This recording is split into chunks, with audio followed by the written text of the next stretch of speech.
नमस्कार दोस्तों, आज की हमारी कहानी आपको अच्छी लगे तो प्लीज़ मेरे चैनल को सब्सक्राइब करें और वीडियो को लाइक करें। मोनिका और उसकी कुंवारी ननद नीता ने 1 महीने बाद होने वाली नीता की शादी की शॉपिंग करके घर में प्रवेश किया। थकान होने से हालत ख़राब हो रही थी। नीता ने आते ही सारे बैग पलंग पर पटक से दिए और धम्म से पलंग पर लेट गई। वहीं मोनिका फुर्सत के कुछ पल बैठी ही थी कि सास सुधा जी की आवाज़ आ गई। हाय हाय, मेरी बच्ची थक गई, ऐसे भी क्या शॉपिंग करके आई हो? माँ, आपको तो पता ही है मुझे ऐसा वैसा तो कुछ सब पसंद आता है नहीं। सुबह से शाम हो गई और देखो इतना सा सामान खरीद के लाए। इतने में नीता के होने वाले पति का फ़ोन आ गया और वह फ़ोन पर बातें करने में व्यस्त हो गई। अरे मोनिका, तुम बैठी कैसे हो? देख नहीं रही नीता कितनी थक गई? जाओ जाकर उसके और मेरे लिए चाय बना लाओ। थकी तो मोनिका भी थी। कितना अच्छा होता कि वह दोनों घर में घुसती और सुधा जी कहती, अरे तुम दोनों थक कर आई हो, लो तुम्हारे लिए चाय बना देती हूँ। लेकिन कोई बात नहीं। मोनिका खड़ी हो गई, 3 कप चाय बनाई और लाकर टेबल पर रखा ही था कि सुधा जी फिर बोल पड़ी, अरे केवल चाय ही लाई? देख रही हो ना नीता कितनी थक गई, थोड़े नमकीन बिस्किट भी ले आओ। इसके लिए 1 महीने और सेवा करनी है, फिर तो मेरी बेटी ससुराल चली ही जाएगी। मम्मी अभी लगा कर देती हूँ। इधर सुधा जी और नीता ने चाय की चुस्कियाँ लेना शुरू किया। इतने में ही मेहंदी वाली का फ़ोन आ गया। अरे मोनिका, तेरी मेहंदी वाली से बात हुई क्या? एक बार पहले उससे बात कर ले। मोनिका ने चाय की प्याली अपनी होठों से लगाई ही थी कि फिर उसने कप वहीं टेबल पर रख दिया और लग गई मेहंदी वाले से बात करने। 5 मिनट इसी में निकल गए। सब टेबल पर से उठकर जा रहे थे। अब टेबल पर कोई बचा था तो मलाई जमी हुई मोनिका की ठंडी चाय। बिल्कुल मन नहीं था उसे वह चाय पीने का। सोचा एक बार फिर से चाय गर्म कर लेती हूँ। सिर भी बहुत तेज दुख रहा था। तभी सुधा जी ने आवाज़ लगाई, मोनिका, अभी अभी लखनऊ वाली बुआ का फ़ोन आया है। वे लोग नीता के लिए मिठाई लेकर आ रहे हैं। तुम जल्दी से 4-5 जनों के खाने की तैयारी कर दो। और हाँ देखो, उन्हें प्याज लहसुन का खाना बहुत पसंद है और तुम्हें पता है तुम्हारे पापा प्याज लहसुन खाते नहीं। इस हिसाब से सारी सब्जियां 2 तरह से बनाना। सास का फरमान सुनते ही मोनिका एक बार फिर खड़ी हुई और उस ठंडी चाय को अपने गले से उतार लिया और लग गई खाना बनाने में। आधे घंटे में उसने कुछ तैयारियां करी कि नीता आई। भाभी लाइए, मैं आपकी थोड़ी मदद करा देती हूँ। इससे पहले नीता रसोई में हाथ लगाती सुधा जी दौड़ी चली आई। अरे अरे, कुछ दिनों की मेहमान है तू, कैसी बातें करती है ना भाभी करने के लिए? इतने से जनों का तो काम है, आ बैठ। और नीता का हाथ पकड़कर ले गई। मोनिका फिर से सारी तैयारियों में लग गई। खाना बनाते बनाते उसे रात हो चुकी थी और मेहमान आ चुके थे। पहले खाना बनाया था तो अब परोसना भी उसे ही था। और फिर जब इन सब कामों को निपटाया तब जाकर करीब 10 बजे खुद खाना खाने बैठी। पति अनुराग तब तक आ चुके थे, लेकिन उन्होंने भी आकर केवल यह जानकारी चाहिए कि नीता की शादी की तैयारी में और क्या क्या काम बाकी है। रात हो गई और मोनिका इतनी थक चुकी थी कि पलंग पर लेटते ही नींद आ गई। वैसे भी मोनिका की दिनचर्या कुछ ऐसी ही थी। अगली सुबह जब हुई तो दैनिक कार्य तो उसे ही करने थे। रसोई अपने और सास के कमरे में सुधा जी बाई को घुसने नहीं देती थी। ऐसे में इन 3 जगहों की झाड़ू पोछा की जिम्मेदारी तो उसकी ही थी। बाई से बर्तन भी बाहर बालकनी में ही धुलाए जाते थे, वह भी केवल जूठे, जिन्हें बाई उठाकर रसोई में नहीं रख सकती थी। उन्हें वापस रसोई में लाना, खोलकर सुखाना और पोंछकर वापस जमाना भी उसी का काम था। खाना बनाने के तो बर्तन मोनिका को ही खुद ही रसोई में धोने पड़ते थे। मशीन में कपड़े सास को धुलना पसंद नहीं था। ऐसे में केवल अपने और अनुराग के कपड़े ही मशीन में चलाती थी। बाकी घर वालों के कपड़े सब मोनिका को ही धोने होते थे। हाँ, ननद नीता ने कभी अपने कपड़े भाभी को नहीं धोने दिए। नीता अपना कोई भी व्यक्तिगत कार्य अपनी भाभी से नहीं कराती थी, पर सुधा जी कभी कोई कसर नहीं छोड़ती थी। आज सुबह भी मोनिका यही सब करते करते थकान में चूर हो रही थी।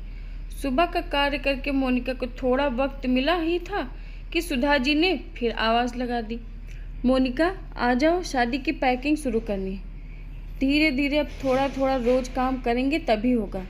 मोनिका दुखी मन से थोड़ी देर आराम करने का, पर एक बार फिर उसे पैकिंग करने के लिए जाना पड़ा और फिर वही हुआ जो हर बार होता है। सुधा जी की बहन का फ़ोन आ गया और वह उनके पास उठकर चली गई। इधर मोनिका अकेली ही पैकिंग करती रही।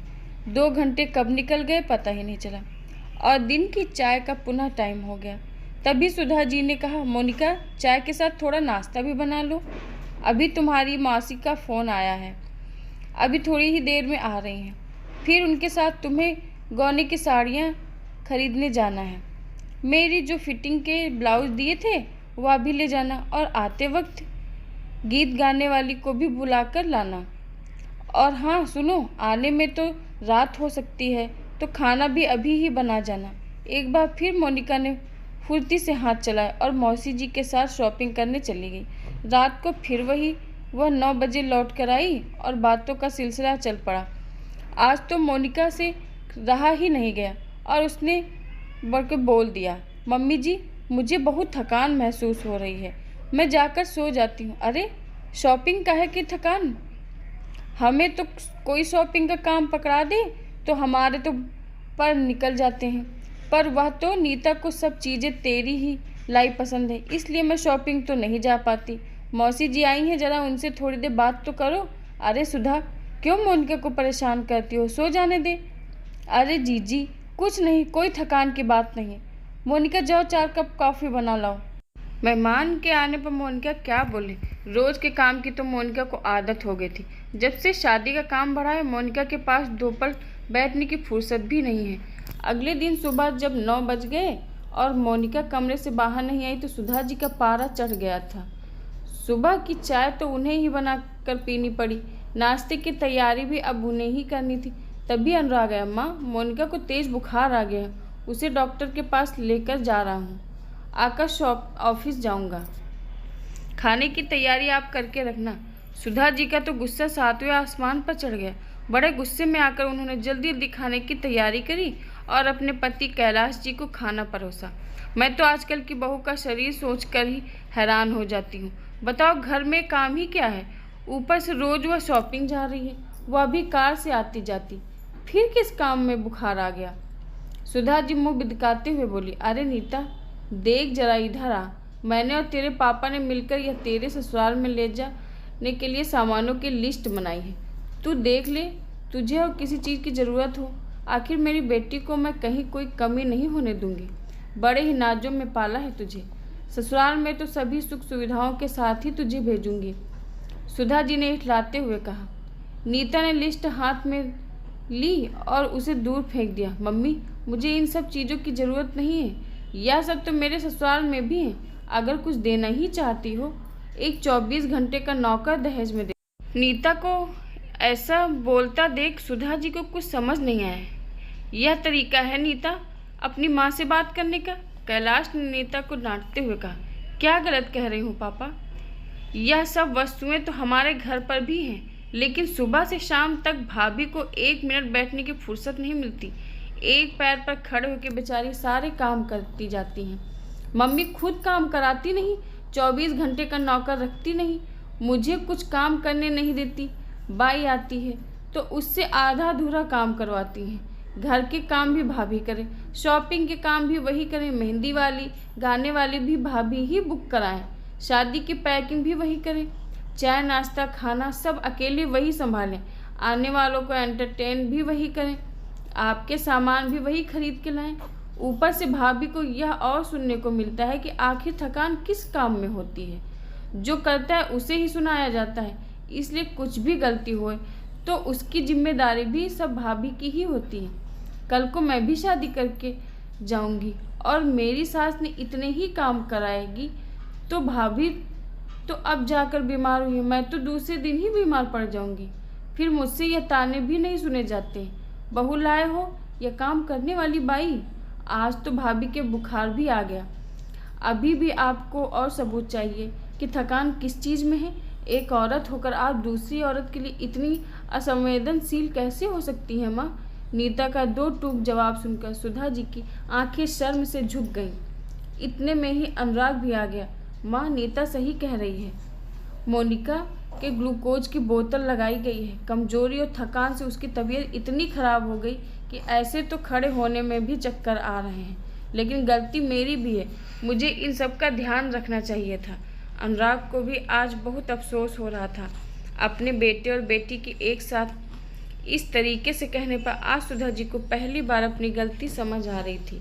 अपनी बहू को तो उन्होंने कई बार अनदेखा कर दिया, आज अपने ही बच्चों के तेज स्वर उन्हें बदलाव के लिए मजबूर कर रहे थे। उसी समय वह नजरें झुकाए रसोई का काम समेटने चली गई। शाम को जब वो मोनिका वापस आई तो देखा कि रसोईया रसोई में खाना बना रहा है। साथ ही काम वाली बाई रसोई के अंदर सारे बर्तन धो रही है। साथ ही सुधा जी भी पैकिंग के सामानों को व्यवस्थित कर रही थी। मोनिका के चेहरे पर एक मीठी सी मुस्कान तैर पड़ी। पता नहीं क्यों बहू के बीमार होने का ही सब इंतजार करते हैं। अगर शुरू से ही हिसाब से चला जाए, घर के सभी जन मिलकर घर का काम करें तो यह हालत ही न हो। अपनी ननद को मोनिका ने दिल से धन्यवाद दिया। देर से ही सही, आज मोनिका के लिए घर में सुकून भरा माहौल तैर चुका था। आशा करती हूँ दोस्तों आज की हमारी कहानी आपको ज़रूर पसंद आई होगी। धन्यवाद।